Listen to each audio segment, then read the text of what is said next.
Before we start today's roundtable, I want to give special thanks to Checkster, our group sponsor. Checkster has become well known in the recruiting industry by providing a platform that easily captures reference checks in the hiring process. I myself have been a customer of theirs for years. I use a reference checking tool for all of my new hires. However, Checkster has now released a new product suite called Insights. This new product suite is really what has excited me to have Checkster as the group sponsor. With Insights, the Checkster platform now covers employees from cradle to grave and not just reference checking, starting when they apply, going to offer, through onboarding, then covering their work at your company, and then to the end with exit interviews. It's an easy to use, easy to understand way of giving and getting feedback from your peers. Checkster's simple goal: to build more productive and passionate teams. Now, if this concept of getting insights from your peers regarding your work sounds familiar, it should, because that's the simple goal of this group: connecting, communicating, collaborating. Support me, support the group. Follow the link below, recruiting.org/Checkster. This will take you to a landing page to sign up for a quick demo. If you are just thinking about automating your reference checking process, it'll be well worth your time. But I encourage you to check out the full Insights suite. I'd love to find out if you feel the way I feel about it. Now let's get to today's roundtable.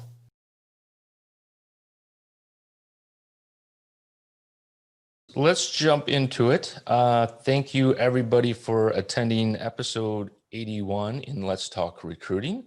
As we get near the holiday week next week, I know time is precious, so thank you for joining us. Today we're doing our DE&I, and Christina, tell me if we're using a different term, but our DE&I series, where Christina Sharif out of the Los Angeles area kind of takes over moderation duties and takes over the conversation around this topic. She's about 1,000 times more knowledgeable than I am in this area, so it's very much appreciated. Christina, how about I turn it over to you and we go from there? Sounds good. Good morning, everyone. Thanks so much for joining us again today. And so sorry for the last minute change. We usually do these conversations on the second Wednesday of every month at 10 a.m. Pacific Standard Time. We had to change it a little bit this month. So thanks so much for being flexible, and thanks so much for showing up still. This is our diversity, equity, and inclusion series. We're really excited to talk to you today about a topic that has been a little bit controversial on this side of the world. Before we get started, and really even before I tell you what the topic is, we're going to do a little activity. So if you are at home and you wouldn't look insane being around a whole bunch of people, I want you to say these answers out loud. And I know that we can't hear you on this side of the world, right? But I still want you to repeat the answers out loud. And maybe if the panelists want to participate in this, take yourself off of mute so that we can join everybody else in the audience in this little activity before we get started. All right, you ready? I just want you to say the first thing that comes to your mind, okay? What color is this cloth I'm holding up? White. White. White. What color is this cloth I'm holding up? White. White. Good. What color is this cloth I'm holding up? White. White. What do cows drink? Milk. No. No. And I'm telling you, everybody that we can't hear also said milk. When in fact, maybe calves drink milk, but like, regular cows drink water. Water. Yeah, why do we say milk? Everybody does. It's because the brain makes automatic associations with things that we think goes together, right? It takes shortcuts to get there. And this sort of process of our brains taking shortcuts to get to an end, sometimes at the sacrifice of being wrong, is called bias. And so that's what we're going to talk a little bit about today. We're going to talk about unconscious bias training and deconstructing bias. We're going to talk about the training. We're going to talk about just a little bit around how our companies are handling this, what it means, and some things that you might be able to operationalize today within your organization. There's been a ton of talk around whether or not unconscious bias has been effective. There's been a couple of studies on it as well. And so we're going to talk to Craig, Dan, and Corinne today about what they might be doing and what they think about it. If you have any questions in the meantime, please feel free to put them in the chat. There's no such thing as a stupid question. We'll try to get to everyone. And then finally, before we start, this is only supposed to be 30 minutes. We always go over. So if you have to log off after 30 minutes, we understand. All right. So unconscious bias training. Are you all doing it? Or you're not? What are your feelings about it? Is it effective? Well, we are doing it. I've participated and observed at multiple companies, and I think it's useful, in my experience, for awareness, which I think is an important part of the overall equation. Um, but my assessment of it is that that's where it begins and ends. So it's wow, that's interesting. Just like that exercise you just did. Oh, interesting. Oh, wow, that's good to know. And then everybody goes back to whatever they were doing before. So the connecting of the dots, and the ecosystem and the structure and everything that should follow that, I think, is where I've seen it drop off. That makes sense. And Craig, could you introduce yourself? Sorry, my name's Craig Campbell. I lead talent acquisition for Match Group. Cool. Thank you so much, Craig. So are the rest of us experiencing the same thing? Or maybe even define your training, right? Does it only go as far as, hey, here are your implicit biases. Have a great day. I'm glad you're aware now. Or is there something further that happens in that process that helps to connect those dots? Yeah, so we're doing unconscious bias training. And I agree, right? It focuses more on awareness, and we're trying to do things to alleviate it being a one and done, and then you forget about everything that's happened. So we've chosen to break it up into 2 sessions so that people have a little bit of homework in between, and they have to have a second conversation on it. So it's a 4-hour training broken out into 2-hour sessions, or 2-2-hour sessions. So the first one really goes over types of bias, right? There are some breakout sessions. It's pretty conversational. And then the second one goes much more in depth. And then we also have, for 6 weeks following, every 2 weeks, there's some post-work assignments that go out. Now, they are optional, right? And there's really no way for us at this point to track whether or not they're being done. But we try to give people something to think about over that next week, right? So we'll give them a situation and then ask them to, recognize, are you seeing something similar come up on your team or in your extended team, right? How does that make you feel? Where did that come up?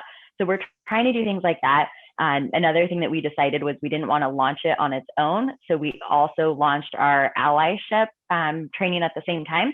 And so that addresses privilege. And we've been very cautious to not just focus on white privilege. We don't want to turn off any audience. So we talk about things like being heterosexual could be a privilege. Having a mom and dad that are married in the same household could be a privilege, right? So many things that we don't even think about. So I think it's helped a little bit. But there certainly is a lot more work to keep going on. And then we're starting to talk about bias in the interview process and how some of those are more prevalent, where they come up, and how to reduce them. That's fantastic. Corinne, could you introduce yourself? I'm so sorry. No problem. We can go backwards.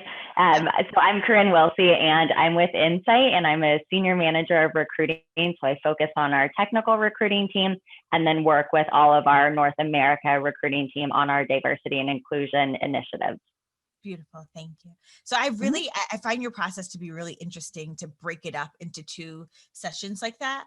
So the work that you're assigning, is it after the second session, or is it in between the first and second session? And then you're like sort of reviewing the scenarios at the beginning of the second session? So there's actually pre-work, and then there's work in between the 2 sessions, and then there's post-work. And then on top of that, we have kind of the activities I mentioned that go on for about 6 weeks following. Yeah, that's pretty cool. And then you're coupling that with the allyship. Mm-hmm. Exactly. And so our allyship is optional right now. We had unconscious bias required for all people managers, and then all of recruiting and a few other departments as well. Yeah, that's fantastic. You mentioned that you talk a little bit about the types of bias.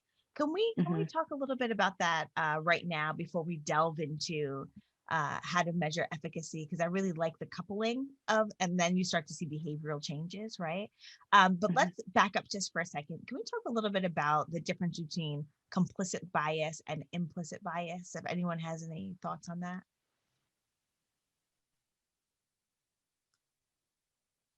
Okay, no worries. I'll step in. So Implicit bias is that unconscious bias, right? It's what you're probably not aware of that you have. In fact, as human beings, a lot of times we make great efforts to shape our lives certain ways, right? We do things, we want to have certain accomplishments on a conscious level. We do a variety of things to make sure that the trajectory of our life goes a certain way. However, those are not the only things that make up who we are and how we see the world. In fact, the value system that we grew up with, whether or not we had two parents in the home, our socioeconomic status as a child, all these things that we absorb through time, right, also have a huge effect on the lens in which we view the world. In fact, maybe even 90% of how we view the world comes from sort of unconscious things that we've absorbed through time. Those things mostly create implicit biases, things that we're not even aware of, that we view the world in a way that could create bias. Explicit bias is when we're biased and we know it, right? Things that we know we ain't finna do it. So that's more explicit bias.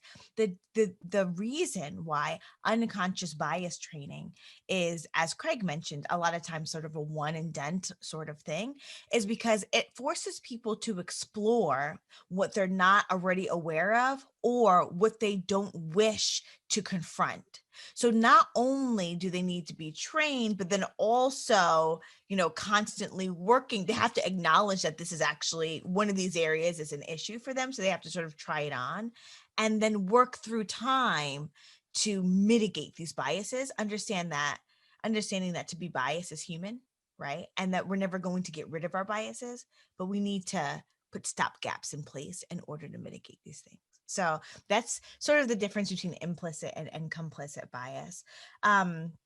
Dan, is your company doing any sort of training around bias? Tell me a little bit about that.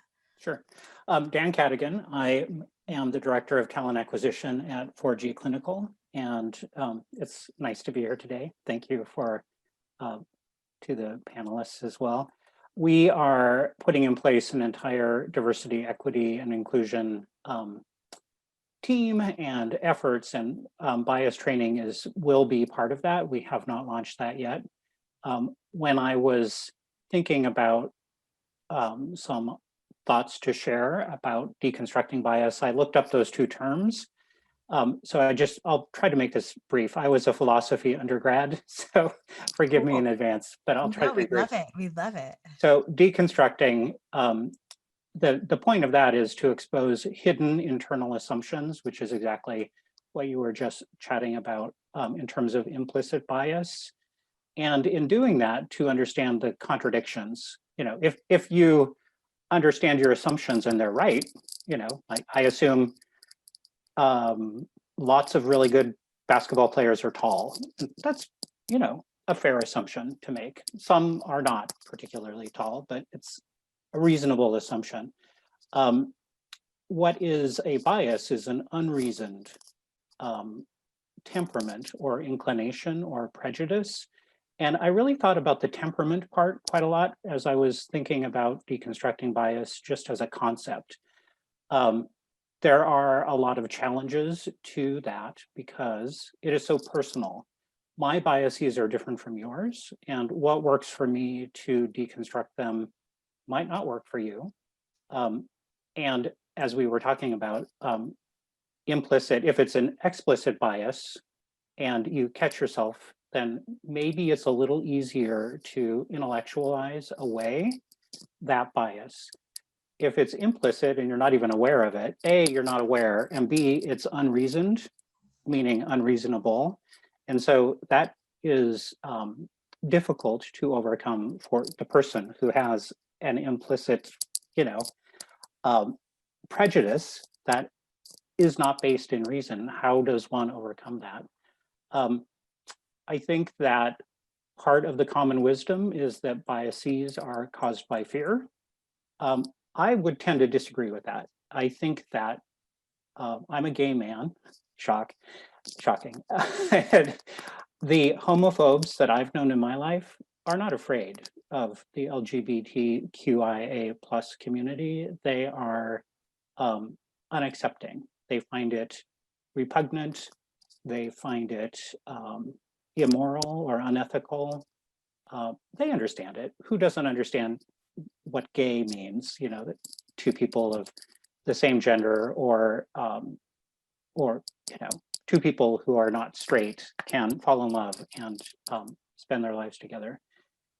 So it isn't ignorance or fear. I think it is hate, and that underscores for me the notion that biases are so emotional. If it's learning algebra, that's purely intellectual. You know, you're either good at it or you're not. You either like it or you don't. But when it's something emotional, like someone, if I feel someone of a different race is lesser than I am, how do I cognitively undo that bias? I don't feel that way, but lots of people do. And lots of people of all kinds of races have that bias. And so it's deeply emotional. I think it does require, the last thing I'll say is, for me, the strongest antidote to hate is empathy. Mm-hmm. And so these, you know, we have not operationalized our efforts in this regard, but I think that what will help us as an organization is that we are deeply empathetic with one another, and I think the communities in which we do business. So I'm very hopeful that we and other organizations, when, you know, part of it is awareness and raising your consciousness and understanding that you're not alone. We all have biases. And if you think you don't, then you have implicit biases. You just don't know that you have them. Sure. No, that makes total sense. Thank you so much for that, Dan. Sure. You know, so one of the things that we ask for folks to do today as voluntary pre-work is to take the Harvard Implicit Bias Test. And to sort of help to start even the conversation in their own minds. One of the things that I really like that you emphasized, Dan, was empathy.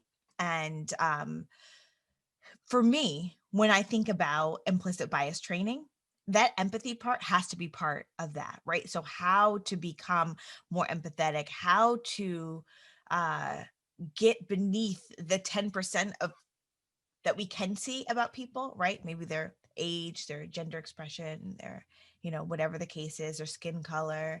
And how do we get beneath that 10% to the 90% that makes up all of us, right? And how do we get to the point where we can sort of vibe with someone that's not in our tribe, right? Get to know people that are outside of our normal day-to-day folks that we would normally gravitate towards in order to become more empathetic. And tell me, Craig, Corinne, is this empathy and awareness part of the trainings that you all are a part of? Yeah, it is definitely a component in the trainings that I've been a part of in the past and currently. And I think that, you know, it varies based on the level of vulnerability that the participants are comfortable with. And so that becomes another component, is sort of how do we get people comfortable with that vulnerability by creating that safe space, however that's defined. And even when you put forth all of those efforts, you know, the readiness for someone to step into that uncomfortable conversation is, it takes time. And so that's the good news, is that I think most of these that I've witnessed or participated in do include that almost as a first step before you get into any of the mechanics of how to sustain this, how to put this in practice. So yes, I'm a plus one on that. Yeah, I would I appreciate that perspective. We've talked a lot about unconscious bias training or deconstructing bias training that we've sort of laid out across the whole organization. But as recruiters, we're probably on the front line of that, right? Is there any like recruiter specific deconstructing bias training that you're also doing in conjunction with the entire organization? Go ahead, Chris. Sure. So we are. So they're offered the same unconscious bias training that the managers and anybody can go through. But then where we're going a step deeper is, like you said, a lot of times the recruiters are the front line. They're the first pass. And so we're putting in metrics to measure what's the reason that diverse candidates are not making it through to the higher stage, and where is that stopping, right? It's one issue if they are being presented, they're making it through the interviews, and then they're just not getting hired. It's another thing if they don't make it past a first interview, and it's much, much worse if they're not even getting in front of a manager. And so one of the things that I think all of us can admit as recruiters is you get applications, and a lot of times you think, oh, the applications, I never get great candidates. I'm just going to go out on LinkedIn and find somebody good, and you skip all the applications. And a lot of times I'll hear recruiters honestly say, well, I saw the names, and they have a perception that based on a certain name, somebody must come from a certain background, maybe requires sponsorship, maybe is a female, and they believe that that manager really only hires males, right? And so they're making these assumptions. And so we're doing things to point out, don't assume that.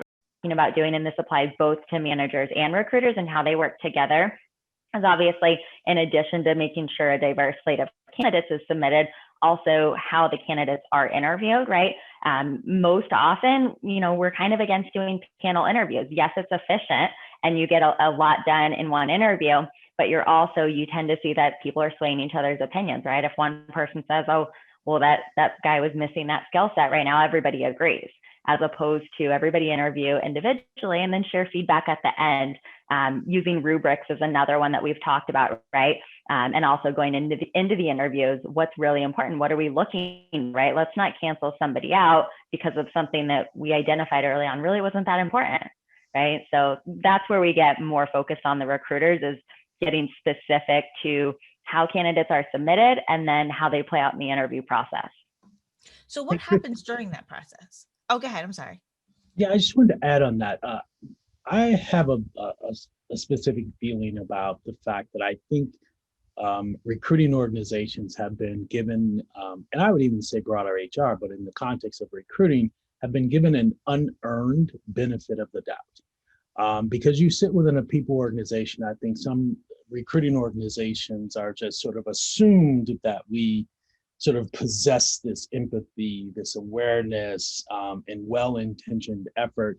And the reality is, if we're talking about bias, it's not limited to hiring managers, not limited to recruiting. It exists on both sides of that equation. And in fact, I think some recruiters take on the bias of a hiring managers in order to sort of gain favor, if you will, as a stakeholder. So I'm going to operate according to what I know will be successful for this hiring manager.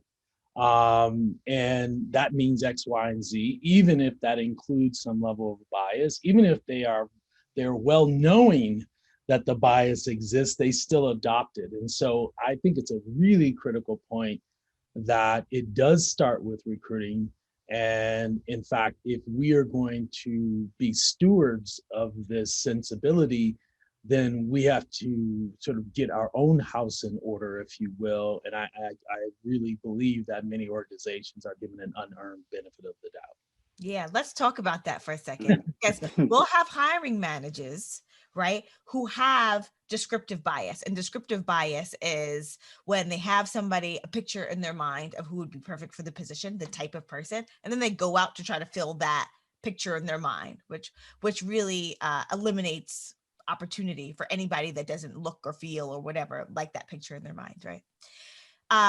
As recruiters, we go into these intake meetings, whatever you want to hear about, what you think is who you think might be able to do this position. And then we look at the rest of their team, and it's sort of like a mirror effect, right? The same person over and over and over. How does that conversation go? Let's talk about how to have those conversations with the hiring managers.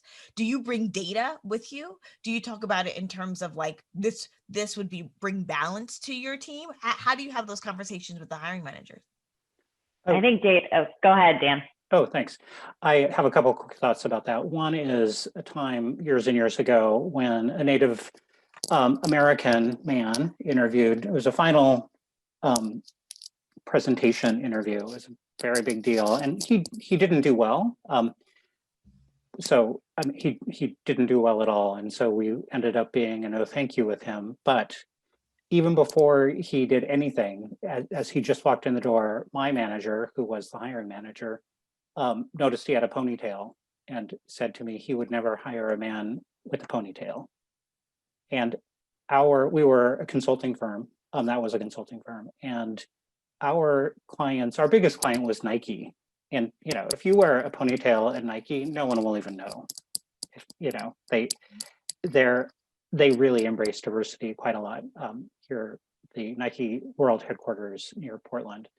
Another example was a question I asked a senior leader of that organization, because I was seeing more and more people wearing tattoo sleeves. And at first I heard the word sleeve and I didn't know what that was until I saw one and I pieced it together.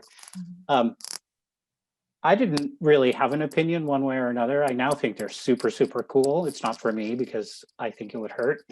So I don't go down that road personally, but I think they're super cool. And I've seen now hiring managers that I've worked with and clients and candidates with tattoo sleeves. And I think, good for you. That's your thing. And they're not cheap. And you, I think, put a lot of time and effort into deciding what to permanently tattoo onto your body. So I think that these, why would someone with a ponytail be less effective than someone without one? That's it's unreasonable. And so in the moment, what can you say though to your own manager? Again, this was a previous organization. I underscored that fact that this man is Native American, and there are a number of Native American tribes where wearing long hair is the cultural norm for men and women. And so how is that wrong? How is that better than, military short haircut? It just is absurd. I quickly wanted to also comment on Corinne's mention of visa sponsorship. It's so true. When I see really highly qualified candidates who need visa sponsorship, and in this year, in this administration, not to get political, H-1B visas are difficult to come by, and we're not a huge organization. Big organizations do tend to gobble them up. So even though we would love to sponsor visas, we're not administratively always in a position to do so. And so it is really about, it's not about where are you from, and you could be white and a man and straight and need visa sponsorship. It's just sort of an administrative obstacle. And I couldn't agree more with Craig also that it is assumed that we are people and godlike or something, and we only see the good in every candidate. That's certainly not true. And the other thing I've noticed is candidates also have their own biases. So you're working, say it's a 20-year-old candidate interviewing with a 50-year-old hiring manager, they will have biases going back and forth in the room or via Zoom during that interview. And so I think it's helpful for them both to be aware of that going into the conversation.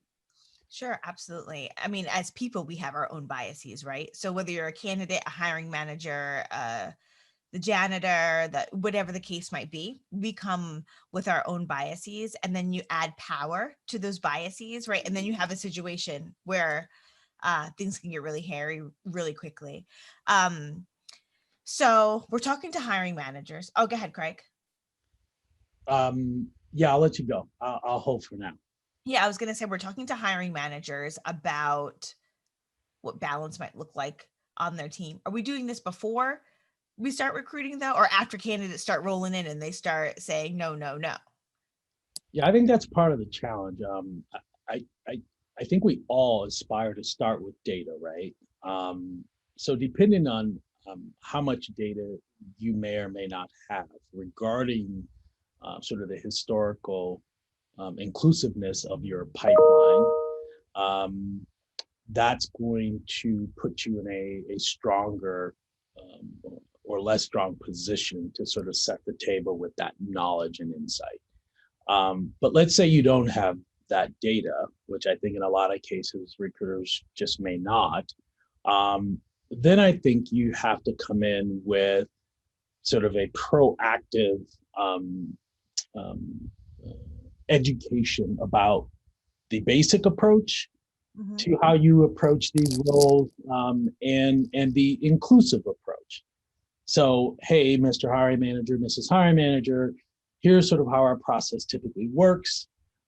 We also ensure that that approach is inclusive at every stage, and here's what that means.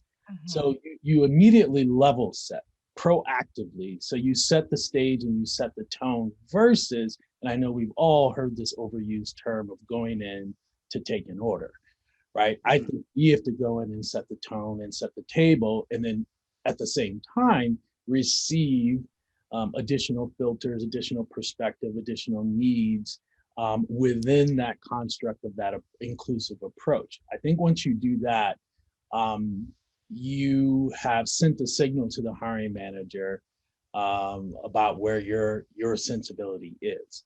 I think in addition to that, then you have to find your courage. And that goes back to, are you comfortable with your own understanding of bias, how that shows up? And if you are, it should afford you some level of courage to have that conversation, and maybe a level of courage, and maybe more importantly, to course correct a conversation that inevitably can take, all the way turn. left. Exactly, right? Where I can guarantee most recruiters, for anyone who's been well-intentioned on moving the dial in this space, has gotten the request, the order, if you will, and it would be ideal if you can find me a Black female, right, for this role, or a person of color, or fill in the blank on whatever the descriptor might be, right? And that's your first signal that that person may lack a sensibility, not to mention the do's and don'ts of what's legal when it comes to recruiting talent.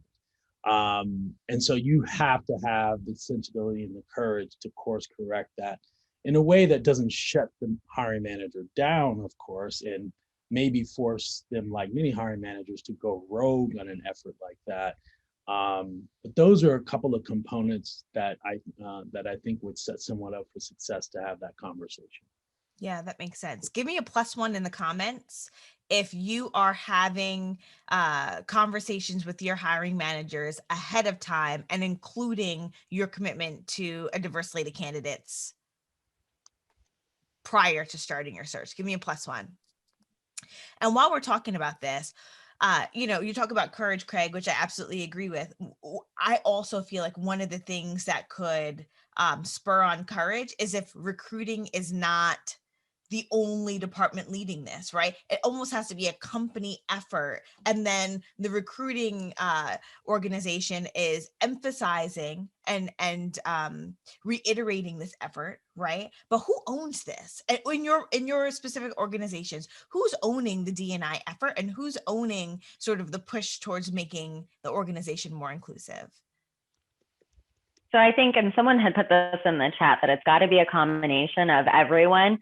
Now, of course, that's hard to achieve. I think we're doing a lot to get in that direction. So our D&I department falls under HR, but our executives are highly involved. And by executives, I include the CEO in that. So something that we've done that's been really well received, and it's very difficult for our executives, is we do executive listening sessions. And so they're primarily focused for our teammate resource groups.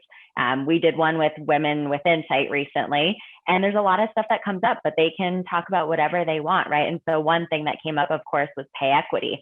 And so they would share several examples of how it's a fact that pay equity just isn't there for women.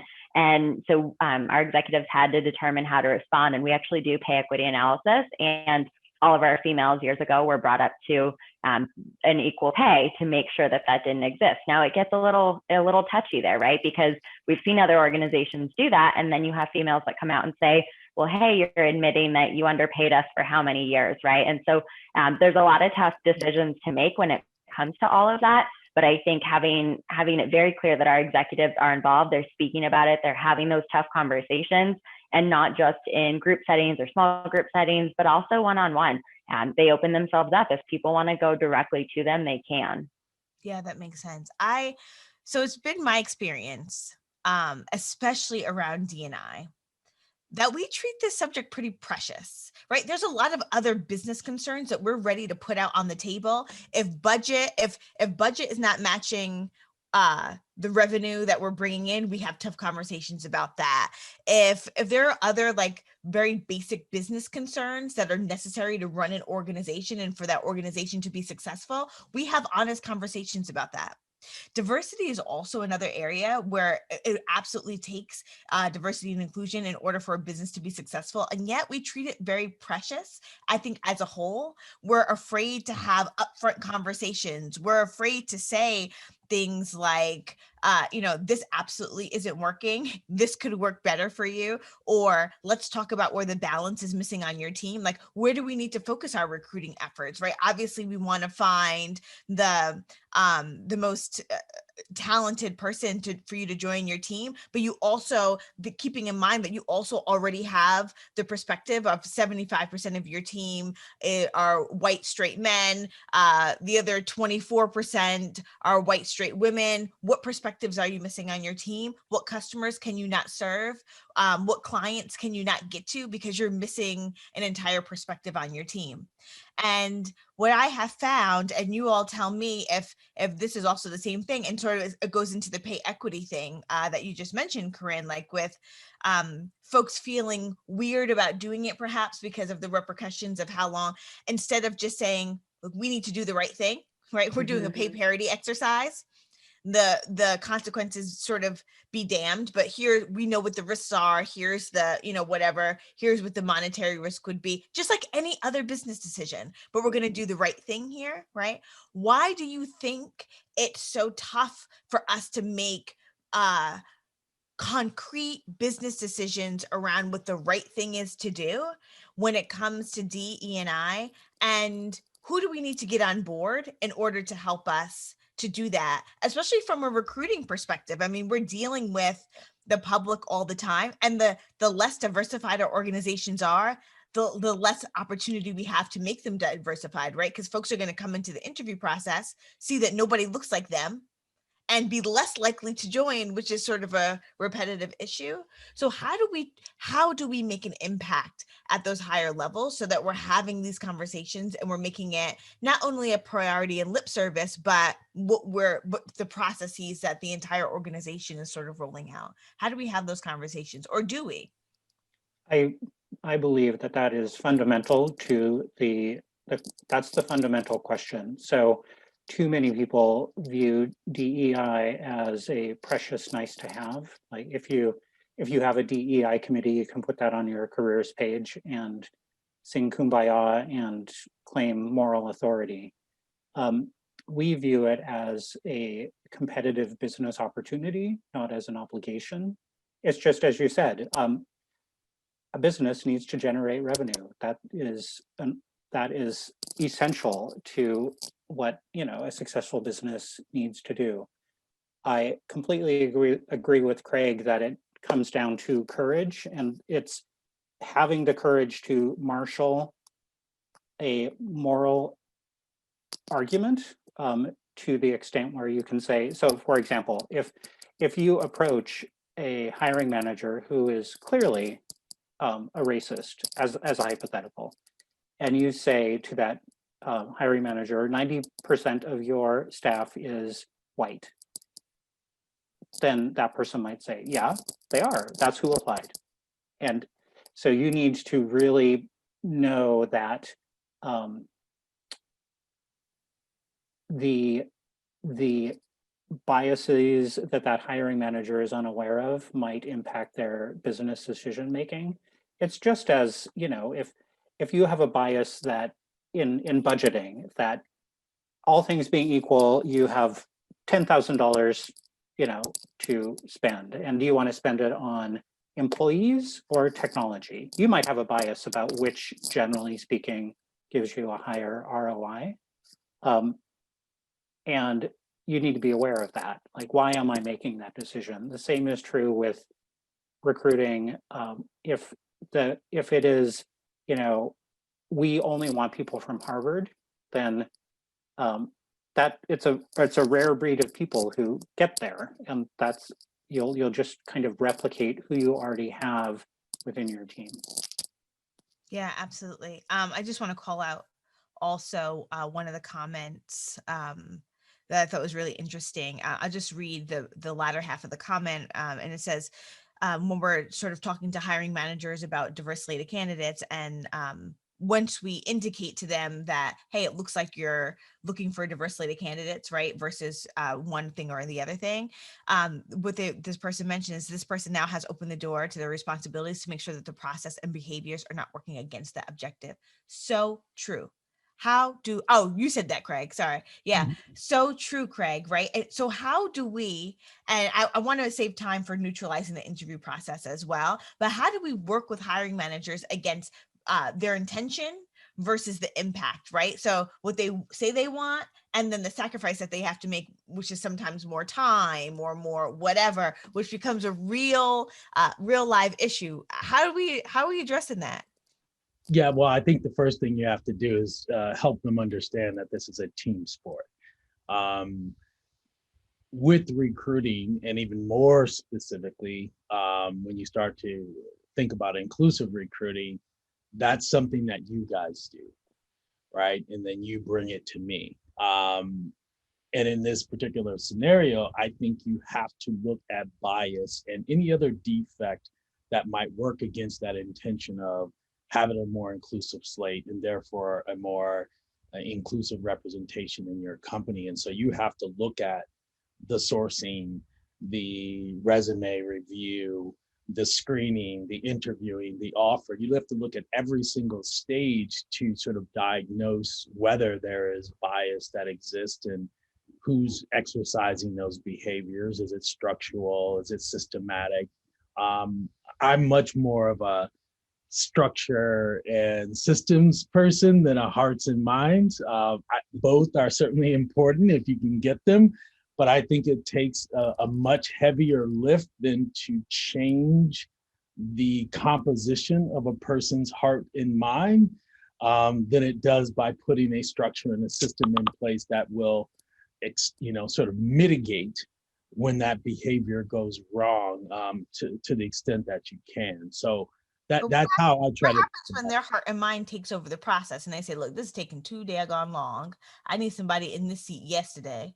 And, you had 4 other candidates that wouldn't exactly represent balance on my team, but, Yeah, I think I've gotten that pushback as well. It's making me think about, like, what are all the objections and the pushback for this effort, and what kind of things can people say? In that particular case, usually what we know is that's something that they feel. And by the way, they always feel that. You can't tell me any hiring manager who feels like you are delivering talent fast enough or exactly when they want it. Like, that just is an ongoing part of the game. Now, if you take a look at it and you get a sense of what your true sort of time to offer is, or time and stage, my bet is that there's no data that would say that it actually takes significantly longer to bring an inclusive slate to the table. But we just sort of accept that it will take, because it feels like it takes longer, but our process already might be 60, 90, 120 days, depending on the role. So what's longer? A day or two. Yeah, what's longer? So you're saying 5 days longer, 10 days longer? And how do you know that? Usually they don't know that because that's not a metric they're typically looking at.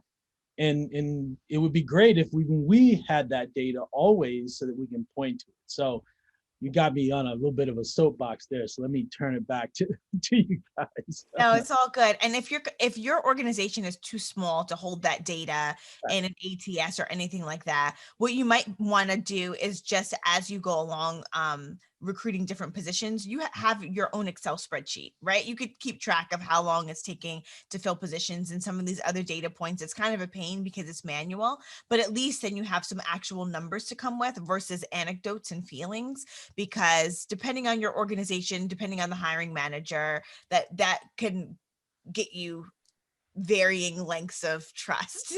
Wanted to talk a little bit about neutralizing. Well, before we do that, a lot of times when we talk about diversifying a slate and we talk about bias, we think about race and ethnicity.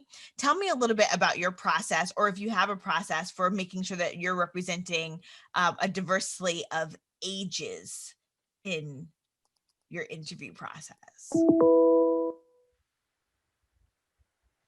Anything?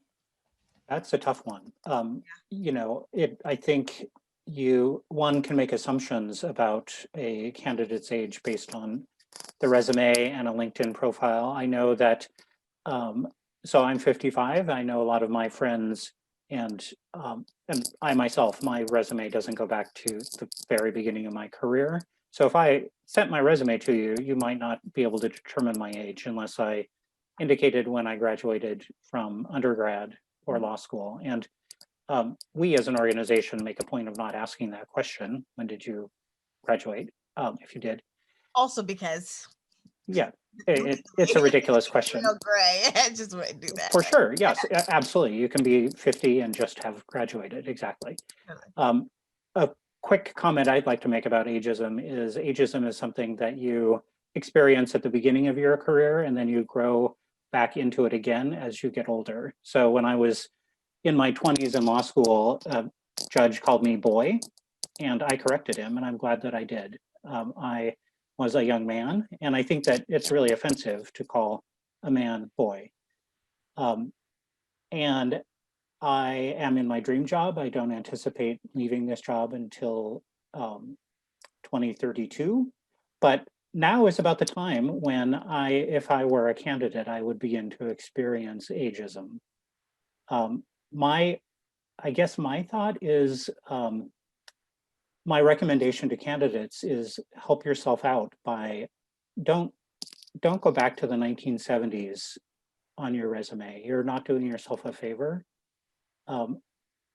We as an organization, I will say, we have huge age diversity in our company, which is fantastic. And that's true across the board, both in leadership positions and individual contributor positions. I think that it's, work ethic and skill, focus on that. And it doesn't matter really how old they are. If they have the skill and they'll show up and do the job and do it well, go for it. Yeah. Totally. And I just want to go back to your point about not going back to the 70s on your resume. Also because it makes your resume just too damn long. And it's just in multiple pages. So your most recent experience within the past 10 years or so is probably the most relevant anyway. But thank you for that. What I've noticed for sure is ageism absolutely is a thing. And also it gets more disparaging depending on the industry that you're in. So if you're in like high tech with startups, et cetera, I've noticed that it's a lot more prevalent there and versus some other industries. But I think all around it absolutely is a thing. And on the hiring side, there are also things that we could do to make sure that, from the beginning of the process, even how we're writing our job descriptions and making sure that we're not adding language in there that would turn off folks that are don't feel like they're in the tech boom or whatever. There's just certain languages that we could add to job descriptions that can turn off certain groups of people. Same thing with genderizing job descriptions. So I would encourage us all to just run our job descriptions through some sort of system to make sure that the language in there is neutral, and we're encouraging everyone to apply. So real quick, we not only do we only have 10 minutes left, but we're also at the same time 20 minutes over, however we've done that. So just really quickly, I want to do a round robin on how to neutralize the interview process, right? So we know that bias is prevalent in the entire interview process, and there's multiple people sort of interviewing any one given candidate. And I'd like one idea from everyone on how to neutralize the interview process. I can start, or we can start with somebody else. You got it, Christina. Cool. I'll hit it. One step in neutralizing the interview process: standardize your interview questions. Make sure that everyone that's doing the interviewing knows the area that you want them to focus in, right? They're not assessing the candidate as a whole and which questions that they should be asking in order to assess that candidate. They could dig a little deeper if the conversation necessitates it, but standardize your interview questions eliminates bias in a big way. I'll build I'll go. on Oh, go ahead. standardize your scoring rubric. Good. I'll jump in with having diverse interviewers, which sometimes can be difficult. So what we've done is also looking at having other teammates from different teams interview if there's not somebody already on that existing team. Great. Mine is take notes. I take really, really careful notes about what the candidate said, because that is what matters. It's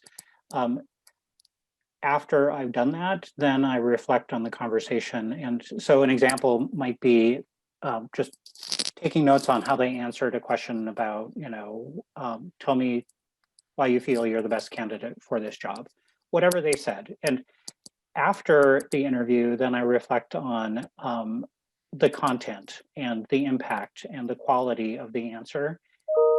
And I add that to my notes. So if it is a crisp, clear, cogent, linear, holistic answer, in my opinion, then I'll say that. If it's rambling, confusing, not particularly compelling as an answer, then I'll say that. Because in my opinion, if you just say, candidates' answers were unclear and, I didn't buy it. Okay, well, what were the answers? And a lot of times you'll forget by the time that question comes up. If you're not taking gosh. notes, right? You're like, I actually don't remember what the answer was. So no, I think that's really effective to take good notes. Fantastic. So real quick, with a thumbs up or a thumbs down, what are our thoughts about deconstructing bias training? Are we saying yes, y'all, everyone should be doing it? Or are we saying not very effective? Yeah, I'm with you. With this caveat, your deconstructing bias training has to be part of a larger regimen that is supported at upper levels of the organization and reinforced by everybody. The purpose of your deconstructing bias training is really to add awareness, and a really good training also adds not only awareness, but then also real life scenarios in which you can play out your biases and make different decisions. That way, when these scenarios come up during the course of every day, you're more aware of where your bias lies and you're able to mitigate it. Another thing about the training that makes it more effective is when you give a step-by-step how to mitigate your own bias. And sometimes that means being aware enough to remove yourself from the process and add other people in so that you can see various perspectives, right? So yes to deconstructing bias training, no to just having it in a bubble. It's a waste of money in a bubble, but as part of a more substantial, inclusive DE&I program, it's really effective. So we can't heal what we don't reveal, right? You got to know where you stand first before you can even talk about how to overcome it. So thank you everyone for joining us today. Thank you so much, Corinne, Greg, Dan. I appreciate you being here. Thanks, Christina. Thank you, everyone. Valuable conversation. Thank you so much. Have a great day, everyone. You also. Take care. Thanks. Bye. Bye.